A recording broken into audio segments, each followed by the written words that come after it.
Mana bu videoni yaxshilab ko'ring. Bu videoda alyumin svarka jarayoni ketyapti va ko'pchilikda savol: nimaga alyumin svarka qilish jarayonida shunaqa shovqin bo'ladi? Bu normal holatmi? Hozir tushuntirib beraman. Professional svarshik bo'lishga shoshiling. Biz 100 dan ortiq shogirdlarni muvaffaqiyatli tayyorladik. Tajribali ustozlar, zamonaviy uskunalar va qulay yotoqxona sizni kutmoqda. Hoziroq qo'ng'iroq qiling va o'zingizni yangi kasbga tayyorlang. Joylar cheklangan. Alyumin svarka qilish jarayonida bizda переменный tok degan narsa bor.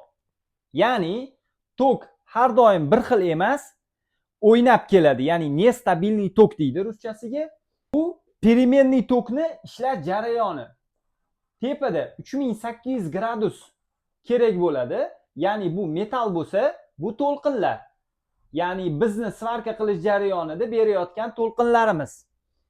Tepa qismida 3800 gradusdan boshlab tok kuchlanishi kerak bo'ladi. Nimaga? Chunki alyuminni ustki qatlami oksidniy plyonkalar borligini hisobiga katta tok talab qiladi.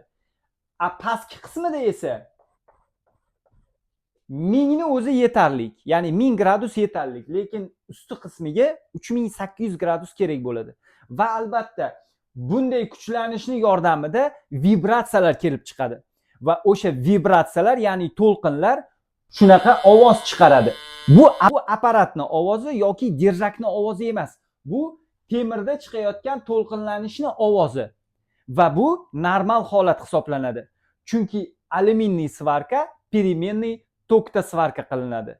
Agar bu videoda xato bo'lgan bo'lsa, xato bor deb yozib ketishni unutmang. Bu video alyumin svarka haqida edi. Video foydali bo'lgan bo'lsa, foydali bo'ldi deb yozib ketishni unutmang.